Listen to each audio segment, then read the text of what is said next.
Hey guys, this is Fluffals Incorporated, and before we start this video, I'm going to give a quick shout out to MasterSwagKing. He and I just had a video call, and hopefully we'll get something done and get that video in, hopefully tonight, tomorrow, any date works, I guess. And you guys should check out his channel as he's done interviews, market watches, and so on, and probably does better than most people I know. And I feel like that in itself, he has very good amount of charisma, and he's very enjoyable to watch. So you guys should check out his channel, and I hope you enjoy. So, the topic of this video is going to be over my opinions on link summoning and how Fluffals can deal with it, because I'm a Fluffle player and you guys have got to know who I am. Anyway, I'm going to explain my opinions about link summoning. Link summoning is synchro summoning without a tuner. And honestly, it sounds like a pretty decent idea on paper that, they connect different monster zones and stuff.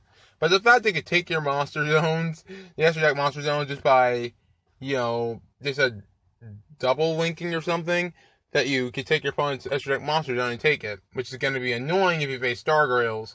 But, some decks don't need an extra deck like links do. And honestly, because in this TCG we still have Zodiac at practically full power, I also have something like Terratop and Rap here at multiples, and more than just two, I feel like that in itself, it's going to be a very unstable start, because in itself, Zodiac can easily use Chakanine to get another Zodiac back from your graveyard, then summon Mrs. Radiance to continue on with their plays. And then, most decks can use Zodiac, so links will be used, but not for what it's more or less for what they are, not for what they do. And I feel like that in itself, it's going to be a very big problem going into the next format. It's going to be very dull, it's going to be very draggy most of the time, because you'll see a lot of the plays. Like, after Mrs. Radiance, or Deco Talker, you're probably 50 years old by then, but, that's just how I feel whenever I play against Zoo. Anyway, here are my opinions on the matter. Links are going to be nowhere near as relevant as they hoped. In fact, probably too relevant for all the wrong reasons. And I feel like that too many decks can actually be better that don't use an extra deck like Cosmo, like Mermails, like Infernoids even. I would think something else. Monarchs. Dear God, Monarchs. Anyway, now onto the meat of the project, which is going to be over Fluffals and how they can deal with it. Without Patrick on their side, how can they possibly do something? Simple words. Frightfur, Sabretooth.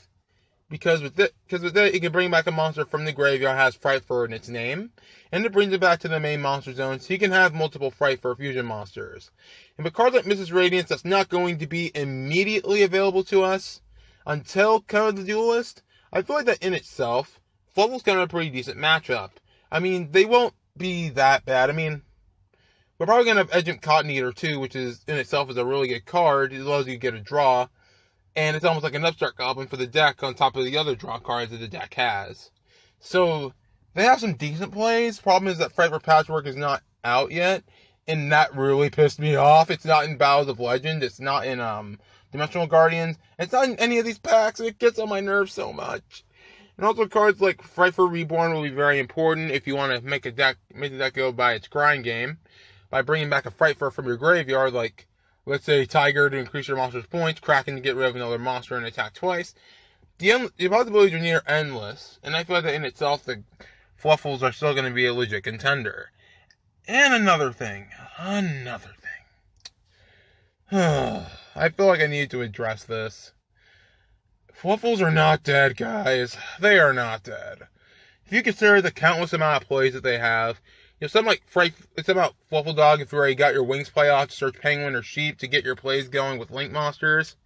Or using Instant Fusion to get Sheep, then Polymerization to get Sabretooth to bring back the Frightfur Sheep that you summoned with it. It's still going to be a very, very hard time for your opponent. You may need to play 3 Sabretooths, guys. There's no way around that.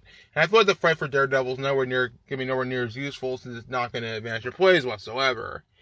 But other than that, I feel like that Fluffals are not that hurt by Link monsters, and by the Link mechanic in general, because they have plays available to them not many people are seeing. They see it as spam fusions, you win. The thing that people fail to realize is that we only need about 2 or 3 fusions to win the game. I mean, Sabretooth, Kraken, 2 attacks with it.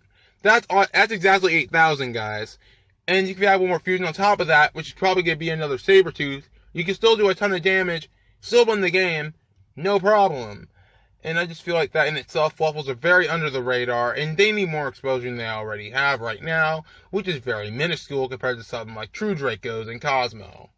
But those are my thoughts on the subject. Hope you guys enjoyed this video. If you guys like it, be sure to hit that like button, subscribe, join the Fiverr Army, and together we will beat the meta. Talk to you guys next time, and hopefully you enjoy my next video. And I may not put up a deck profile until YGO Pro Link comes out, available to everyone for AI and stuff so I can properly test. But until then, enjoy yourselves, talk to you guys next time, and play Fluffals or something. I don't know how to end a video.